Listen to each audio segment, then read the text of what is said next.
So that's the new intro. Wow, I was gonna say that's amazing. I feel like I'm watching a TV show. This is so Wow. cool. Well, gotta learn this tech sooner or later, right? Love it. Well, good morning, Mary. Good How are morning. you? I'm good. How are you? I'm fabulous. So, everybody, I want to introduce Mary Osborne. Mary is an occupational therapist, and her specialty is dementia care. Yes. And her, let's see, I think I've got it. I'm going to put it down here on the bottom. Mary, her company is yourdementiatherapist.com. Do make sure to check her out on every social platform that there is known to man because Mary is there.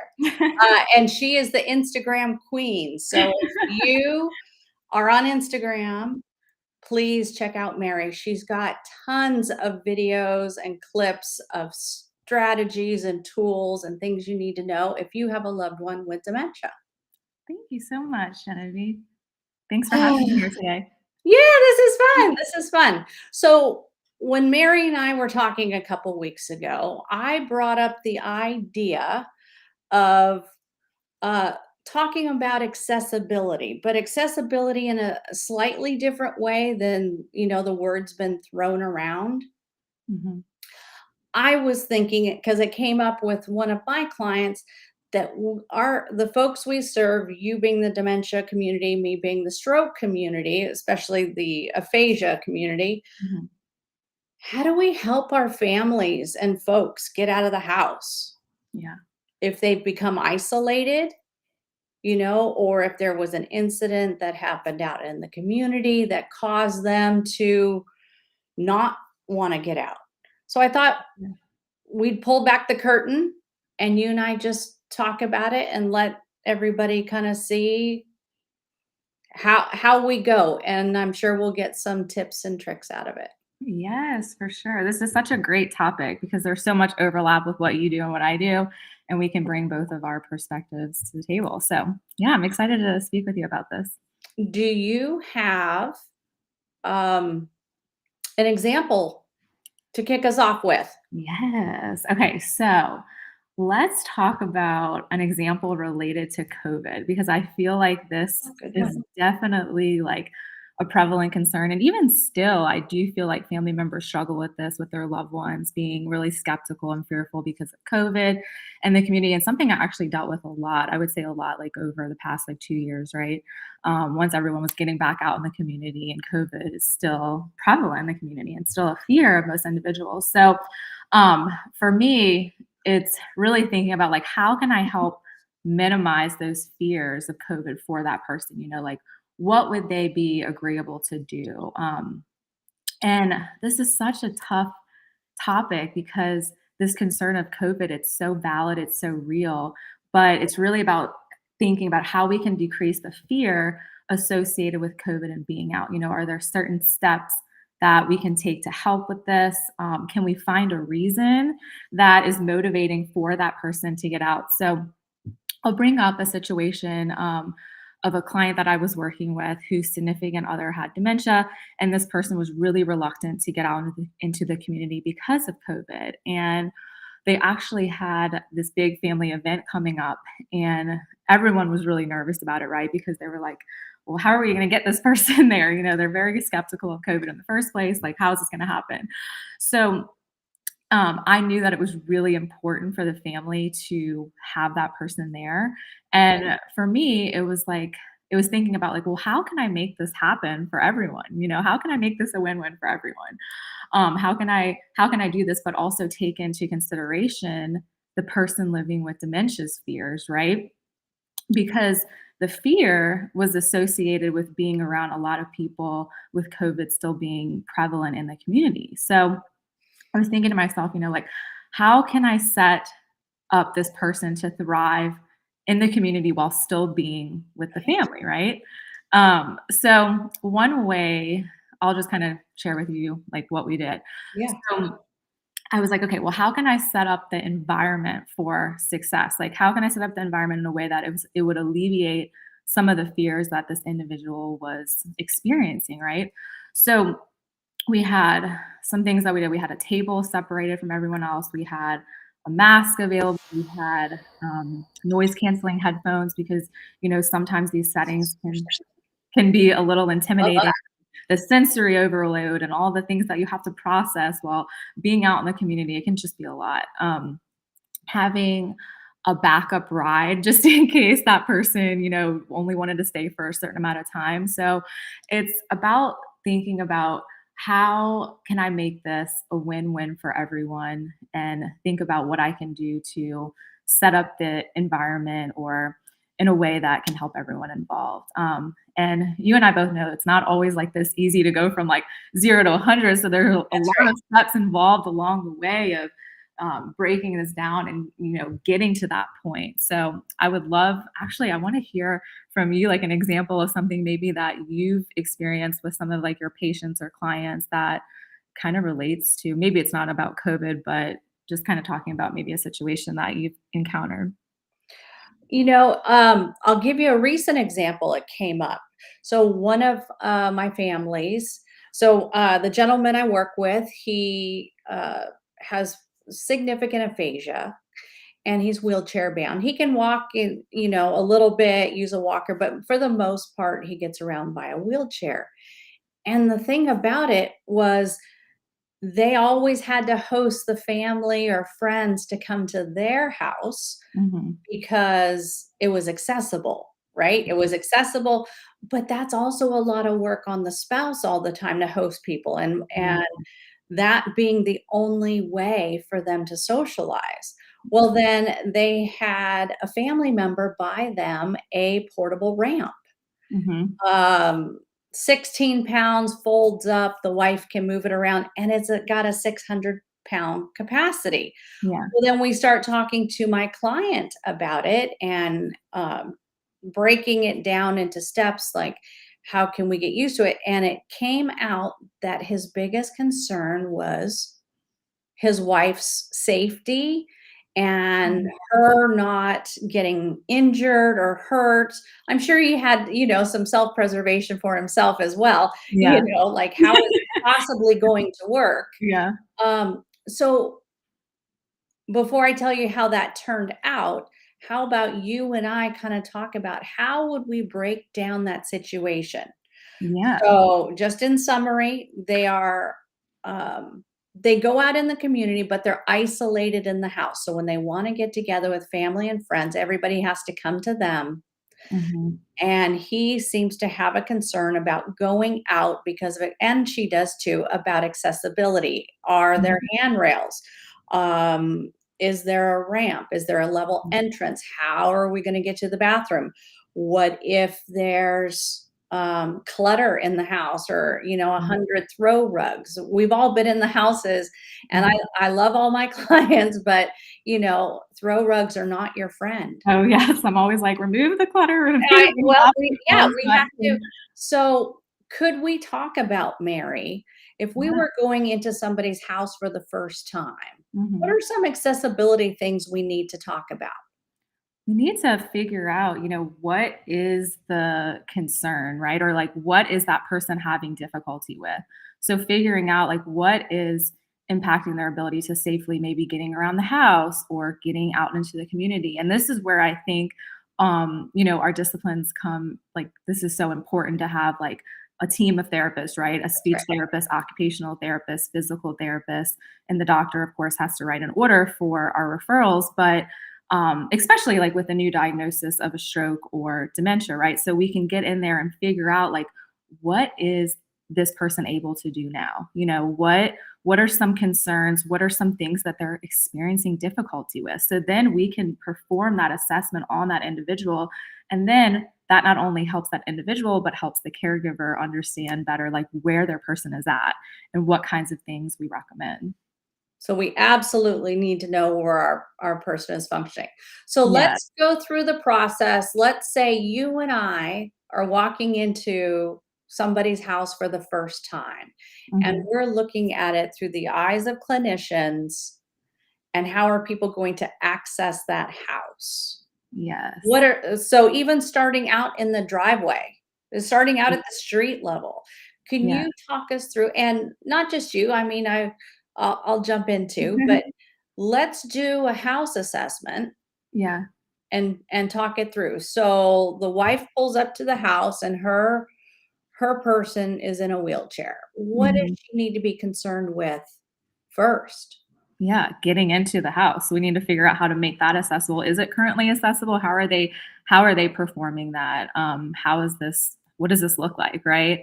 So kind of like seeing like doing an assessment on like the physical, what this person can Mhm. physically do, and also from your standpoint too, and this is something I also look at from OT is cognitively, are they able to follow directions? Like where are they at both cognitively and physically? Because these are two very important pieces of the puzzle that we need to figure out, that we need to assess and Yeah. make yeah, and So let's say it's the entry, let's see, how do I want to say it? So the driveway is flat. yep, The driveway is flat. They can pull into, she can back into the driveway and then easily, there's a walkway that mhm, leads up to maybe one step entrance yeah, to the house. And mhm, then there's that lip, once she's on the porch, then there's that lip to get into the doorway. yeah, So and then let's say she can use the ramp, right? This yes. new nifty ramp for one step. Yeah, and which is I love that you brought that up about the portable ramp because that when I did home health therapy, this was something that was so important for a lot of individuals. I had this one lady who had like I think it was like 5 steps to enter the house, and it was so she would have to call her son, who was like this huge guy, to like help get them out of the house. And I was like, oh my gosh, no, there's got to be an easier way. So we were looking up different ramps, and she finally found one that would actually fit that driveway. So that was a great example of what you brought up. But just thinking about things like that can help overcome those barriers and help that person easily get in and out of the house. Like, what would be the safest? And typically, whenever I see individuals, like if it's for home health, they're already inside of the house. But if they voice the concern of like having difficulty getting out of the house, then we kind of see where that individual is at by doing that assessment. How are they standing up? How is their upper body strength? How is their lower body strength? And then we kind of go from there with recommendations on how we can make the environment as safe as possible. So Sorry, let's did that answer your question? yeah, no, Sometimes I like tend to I think it's ramble. interesting, we're in an interesting position to share our experience, Yeah. and try and paint a picture for others about this kind of physical accessibility. And we'll talk about the other accessibilities in a minute. Let's talk about, let's say they successfully got up the ramp. They are in the front entryway. And luckily for this house, it's level. Hmm. No step downs or anything. It's level. But let's paint the picture. There's throw rugs, there's lots of pieces of furniture. What Yeah. would need to happen? So I'm going to take it from the perspective of the wife. The Yeah. wife managing her husband who's in the wheelchair, and she's going over to a friend's house, or maybe it's a relative. She needs to know what that path is from the front door to the living area, whatever room they're going to hang out in. Hmm. And then she needs to see where the bathroom is. For How can she navigate that? Yeah. Oh, Like, go into "Brenda, you want us to come over, but yeah. I know your house is cluttered. I know your house is cluttered and there's too much furniture and there's throw rugs and, you know." Maybe she can check it out beforehand if she hasn't already and kinda see what that space looks like. Maybe it's measuring the doorways and making sure, like, if the individual did have to use the bathroom or she had to help the person to the bathroom, what this looks like. Can you easily get in and out? Yeah, different things like that, and just kinda seeing what the accessibility looks like in that house. Yeah. So how do we start a difficult conversation, Mary? You want us to come and visit, Brenda, but That's what a do you good say? question. How would, I mean, because we have to, as the spouse or the caregiver Yeah, for the person we're caring for, we yeah. obviously have to advocate. Yeah, and it's like, "Hey, I would love to come over. I just have to make sure that this area is accessible for my loved one, that we're able to, easily get in and out of the different doorways. Like, what does this look like?" Like, I just wanna make sure that this is a good situation for both of us, for all of us, because I don't wanna get myself into an unsafe situation. So, there are just different things that I have to take into consideration whenever getting my loved one out and about. Um, Can we talk, and I wish I had pictures. Maybe next time if we talk about this topic or something related to it, we have some pictures pulled together. But let's talk about bathroom accommodations. Let's talk Yeah. about it from the perspective of maybe someone who has dementia. Mhm. We talk, without getting too deep in the weeds, but what does a Mhm. caregiver, a spouse need to think about for bathroom needs for someone with Mhm. dementia if they're going to go visiting?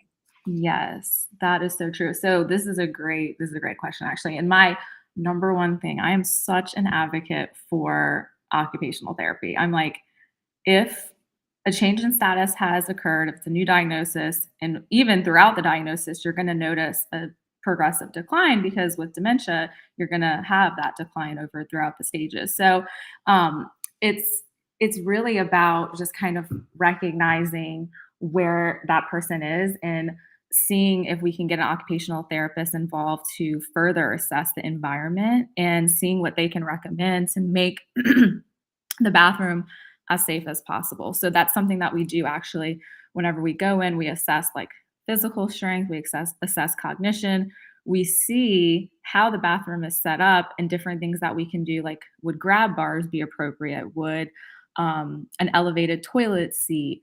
Would I mean, there's so many different things that Right. we So that address, and it has to be like individualized. It has to be individualized for that person, right? Because not every person living with dementia is the same, right? Everyone's going to be different and they're going to have their own needs. But um it's about seeing like where that person is at and what they would need in order to help their situation to make their situation better and also the caregivers. And also when we go in there, we can help train the caregivers on like what the safest way to get this person up and down is, what how to use the equipment. So it just I think the equipment just depends from person to person, and it also depends on what the bathroom looks like, right? Like are they going to have to remove like the threshold like around the door, or like to get to widen it to get the wheelchair in, or whatever assistive device they use. There's so many different things to look at, which I think an individualized approach is so important in these situations. Would you say so too? Like especially from like a speech Oh, therapist, because you can assess the cognition of the individual too, right? Like and how they're communicating and see how that all fits into the equation, right? Like yeah. maybe they would need like Communication advocacy, I mean, that's like yeah. a whole other 5-hour show. But, uh, I think about, the stroke survivors that I've worked with over the years, especially, when I did a lot of home health care Yeah. and helping families plan ahead for the worst case scenario. So Mhm, let's say our person in the wheelchair has gotten into the house or visiting a friend's house, mhm. and they can do some basic transfers, that kind of thing. What just I know I'm trying to paint with a broad brush and just give a perspective of the different things that might need to be considered. I know we always want to individualize, right? Yeah. That's we don't paint with a broad brush when we work with our folks. Yeah. I think it's just kind of meeting that person like where they're at currently and making the environment as safe and accessible as possible for where they're currently at, right? And just kind of even though like especially like whenever you deal with strokes, right? Like the goal is to help maximize their progress and their independence and help with getting them back to a place baseline like how they were prior to the stroke. Definitely. So I think if we kind of sum up a lot of the things that we've been talking about today, Mhm. first off, whether it's someone who has dementia or someone who's had a stroke, Yeah. if they're going to get out of the house Mhm. and try new things, Yeah. first we have to figure out what the fears are. Yes, yes. We have to identify the fears and also what is the goal of like the caregiver and the person, right? Like is the well, oftentimes you'll see a lot of reluctance from the person living with dementia maybe getting out in the community because um maybe they realize something is different and like the thought of being out in the community and socializing with other people is something that adds to the fear and anxiety. So yeah, there are so many different things. But yes, definitely identifying the fears and also like the goals, right? Yeah, so fears, concerns, goals, and I think that's a good place to start. So if, like you were talking about when we started off, you were giving the example about the person was with dementia was invited to a family event and they really wanted her to be there. Mhm. When it's if you haven't been out and about for a while, Mhm. it's really important to do little outings and start building up success, building up confidence. Yes, because it's like yes, it's not always gonna be a straight win, right? It's not always gonna be like you get to that the biggest goal that you have set for yourself. Like we all want that to happen, right? But we know that it takes these little baby steps to get there. And also like celebrating the success of these small steps that we're accomplishing and achieving along the way, right? So, yeah, like sorry. No, it's not. No, it's good. I mean, this is it's an interesting topic, and more so than ever, I see it from the perspective of the spouse or the caregiver For because I hear their stories. yes, for sure. So let's see, Right. setting realistic goals Yes, was yes, and that important. leads us into that because if you've identified the reason why they're reluctant to perform the task, then we need to make sure that the goals we're setting are realistic, right? Like for some people, it may not just be going straight into thinking, how can I set up the environment for success with this big outing, right? It's like the little things along the way. So maybe it's just taking a walk outside with a family member, or maybe it's visiting their family member at their house, right? And maybe getting outdoors there. It's just like these little things along the way that are going to help improve the chances of a successful outing into the community is the because that's the main goal. So, I think time element is something else that families need to consider. It's not just that physical accommodation yeah. or equipment or strategies and knowing what they can do physically. Yeah. With someone who has dementia, and it's the same with the stroke population. People wear out. People have different amounts of endurance, Yes. different thresholds for frustration and just auditory visual input. Yes. How does a caregiver determine when their loved one has dementia? How do you what are the signs of somebody getting overwhelmed or frustrated or, like, "Ah, time's up, time to go home." Yeah, I think it's about, not doing everything all at once, like, putting that person in the like, your goal is to get that person out into the community. Well, not going straight to that community outing, but seeing how they do with, like, shorter periods of time, like I said, like, maybe you go to a family member's house and you're there for maybe, like, an hour or 2. Well, how did this person do in this situation, right? Were they okay? And then maybe next time, once they're at that family member's house, bringing more family members there and seeing how they react to maybe 3 or 4 people versus There like you go. 1 or 2 I like people. that. So, kind of, doing these small little things and kind of seeing like how their endurance is, like being out, and maybe socializing for that amount of time. And then also is how they do with that sensory stimulation. Like, was it okay with maybe 1 or 2 people and maybe with like 3 or 4, it's just not happening? Like, let's kind of see how the situation is going and we'll go from there. I love that.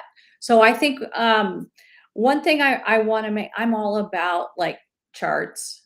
I like the visual, like, Yeah. organization. So I wonder if you and I will put our heads together to help people, like, once you overcome, like, an entry, then you need to think about what's the cognitive endurance like? What's the time? So Mhm. it's like time times, um how much stimulation there is, like, don't go to a coffee shop at Yeah. prime time in the morning when it's crazy. Mhm. So you go when it's quiet. Because someone with a Exactly. communication impairment, they cannot most cannot tolerate a lot of that extra activity and input. Yes, for sure. That's a very great because that just made me think of like a situation where um this person went to a restaurant, but it was all about they were still kind of, paranoid about COVID, but we figured out like a time when that restaurant was the least busy. They had Perfect. outdoor seating, so then that alleviated the fears associated with, like, COVID and also kind of, like, helped provide, like, a less, like, overstimulating environment. So There's just an awful lot of thought that has to go I in. know.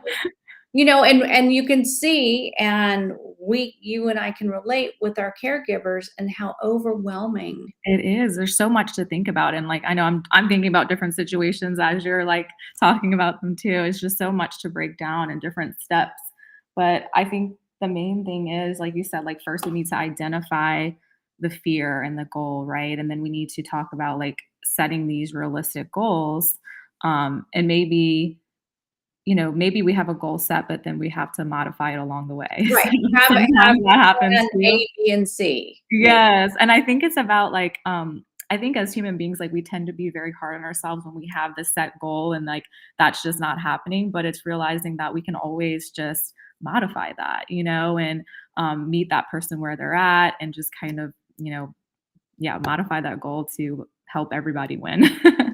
And that way, we're celebrating that small success and those small achievements along. Amen. Small wins add Small wins are everything. they are. And I also wanna throw in not to be judgmental. If you have a Mm, goal set for your loved one and you don't achieve it exactly mhm. how it is in your head, Yeah. that is not failure. So No, it's not. I focus mean, on what worked, make your adjustments, yeah, and then try it again the next time. But yeah. you have to there's just so much planning that goes into all of these outings. But it's how important is it, Mary, for our folks to interact with others? I think it's really important, right? The social Like, engagement. we all know, right? When we were all doing COVID, Yeah, and we're all locked in our houses, that was really, really, really hard. I know, and COVID has kind of changed the way that we socialize and I don't know, it's just so different now, but I think it's so important if we can bring the socialization to somebody in a different way, whether, if they're not quite ready for that community outing, like, how can we bring that socializing aspect to them, right? Like, is there friends that could come over to our house and hang out? That's And right. so, At the right time of day for the yeah, right period of time. So if people do come over, say, 2 hours is about the maximum, and, I may have to kick you out sooner, yeah, if my person is getting too tired or overwhelmed, whatever the steps may be, for sure. but identifying that.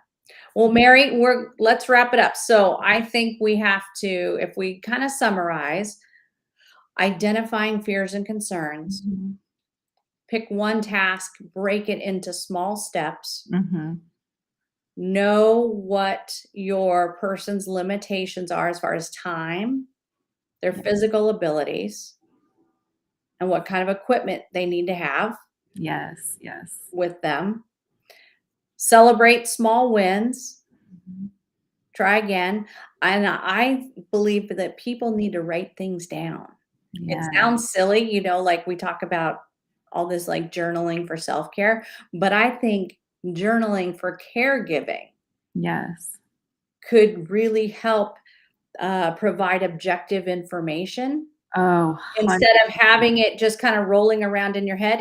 I know for myself, like I'll miss some details. Mhm. If Oh, for sure. I write it down, have you ever, I'm guessing you've taught this to your families. Yes, because then you'll start to observe patterns, right? There you go. Yeah, even let me give you an example for someone who doesn't have dementia. Like, my dad recently had a compression fracture and he was in a ton of back pain. So I told my mom, "Hey, let's write down morning, afternoon, and then bedtime, his pain, sitting down and then moving around, and, like, let's track it and see if we can see a pattern. Is it getting better? Is it getting worse? Is it staying the same? So then we can report back to the doctor, like, what's going on, right?" And she was like, "That's a great idea. I didn't think about that." So just thinking of different things that we can do, like, if, whatever the concern is, and trying to track it and seeing if, like, what works, what doesn't work. Because then you'll, like I said, you'll start to see patterns of what's going on. I think it's great. Any other practicing for success? That's Oh, important. Yes, yes, practice. and having a support Being network. flexible too, right? Like, if Oh, something practicing, but yet, like, being flexible that, this may not work right now. This may like, the main goal that we're trying to achieve may not work right now, but we're hopefully we can get there, and if not, we'll have to modify. yeah. All right. I love that. So, Mary, can you tell folks where they can learn more about you and the programs you offer and how they can follow you on social media? For sure. So, you can follow me on social media, Your Dementia Therapist. It's on all platforms, Instagram, Facebook, TikTok. I have a lot of articles on my website as well that go through all about dementia, anything and everything. So, y'all can search on there as well. I have a workshop that I recently did hosted live, and that was unlocking hidden resources, where I went through all the different medical professionals and just some different resources to think about throughout the stages, how to introduce healthcare professionals to the person living with dementia, because that's a common concern that I hear from caregivers. It's great that we have these resources, but how do we get this person to the doctor? How do we introduce a caregiver? So I go through the different examples in my workshop, and I have some ebooks. I have my course, which I'm currently in the process of like redoing what's offered in the course, so I will have that available soon. But Love um, but tell so because I know this is streaming. I think on my is this streaming on my page as well? it. I'm hoping. Okay, We'll find out afterwards. yeah, this is If the not, first time we're we can doing. repost it. I mean, that's the other thing. We can repost it. Okay, cool. And then tell everybody a little bit about what you do for my readers who are listening. So I'm Genevieve Richardson. I'm the owner of Life Speech Pathology and Life Aphasia Academy. So my specialty is serving typically folks with a left hemisphere stroke who have any kind of speech, language, or cognitive issues after a stroke. But I also work with any other diagnosis that impacts the brain. If it impacts speaking, listening, reading, writing, communicating, those are my peeps. And you do this through virtual visits as well, and you accept insurances, right? Yes, so, I am 100 well, I'll say 99% telepractice, 'cause, if somebody lives close to me, I'll at least try and see them once in person in their own environment, but everything is telepractice, which allows me to take my specialized skill and experience Mhm. and reach them through Zoom and the miracle of the internet Yes. into their home so that people don't have to settle for a therapist that doesn't have extensive skills, especially in like a chronic language condition, because Yeah. aphasia doesn't go away in 6 months when Mhm. someone's discharged from the rehab process. It Yes. takes years. And if people want to keep getting better, if they have goals that they want to achieve, have better connections and communication with their loved ones, my practice can serve them, Yes. help them I love reach that. those goals. You have changed so many lives, and you're just such a great resource for everyone to know about. So if anyone is listening to this, they have their loved one who's had a stroke, definitely reach out to We Genevieve. are. So a couple other places for resources. So this live streaming thing is relatively new. You are um, my second live guest. Oh, cool. And then what happens here from this live, we're going to have one every week on Thursdays at 11 Central. Doesn't matter if it's daylight savings or not. 11 a.m. And then this content plus any extra handouts we have will be available through my podcast, the Listen for Life podcast, which also releases on Thursdays. So the Oh, podcast will be 1 week behind the lives. And that's where people can sign up and subscribe. I'm actually going to pop up. Let's see if I've got it here. For anybody watching, there's a cute little QR code up oh, in the wow. top Thank left corner. you.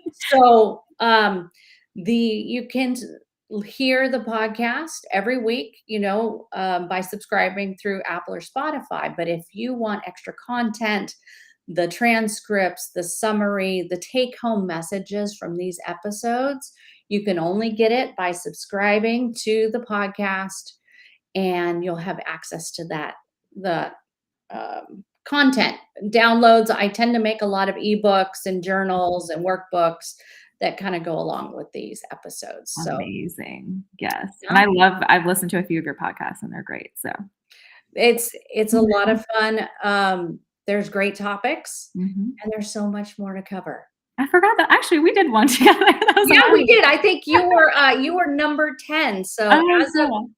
this week, I'm at 35. Oh, that's amazing. I I love know, that. That's really cool. A plus for Yeah. consistency. I actually like the idea of doing these kind of lives with you because it's kind of like back and forth, like, let's people get to see a little bit about how we brainstorm through specific situations, like what we've Yeah. done for past clients rather than, just like a quick little video that is produced on Instagram or Facebook or Yeah, I think it's interesting, and I think as you and I because you and I, we talk all the time. Yeah. That's what people don't know.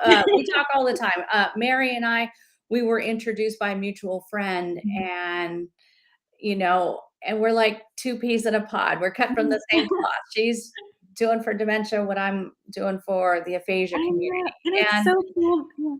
Yeah. later on this year, I'm going to have a course available. I just need a few more hours in the day to keep working on and Mary's course, everybody, I've seen Mary's full course. I've seen her webinars, I've seen Mhm. her mini courses, but her full course about dementia, Mary, just tell us real quick. It goes through all the stages of dementia, Mhm.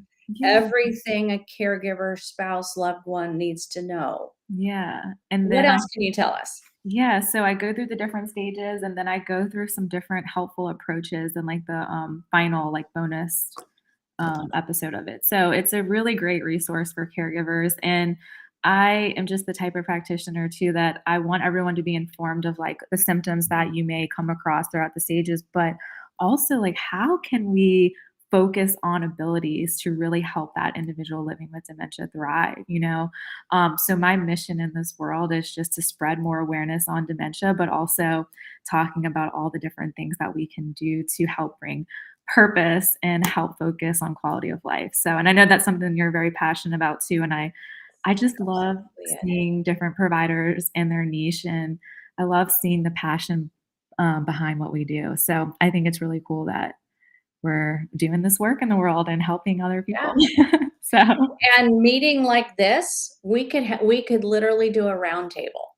We could yeah, have a variety of professionals on, yeah, that would be great. we could talk through cases. We can so anybody watching, anybody listening, if you have a topic Oh, this is that you good. want covered, whether it's through me or Mary or we need to pull in somebody else, let's do it. We are always looking to serve and give information. And Mhm. Mary and I have a great network here in the Austin area and beyond Austin. Yeah. So, This would be really great. It would be great to get like a physical therapist involved, like maybe a nurse. I don't know, some different disciplines and kind of like oh, for sure. with the We situation need a and grief counselor. We need to talk about yeah, hospice. yes, So all the things. there's a lot of good things to come. This is not one dimension. What we're trying to accomplish here. Mhm. We're trying to support the community, support the caregivers and their loved ones. Yes, for sure. Well, thank you so Thank much you, for having me. Mary. This was fun. All right, everybody. Here's the outro. We'll see you next time. Bye.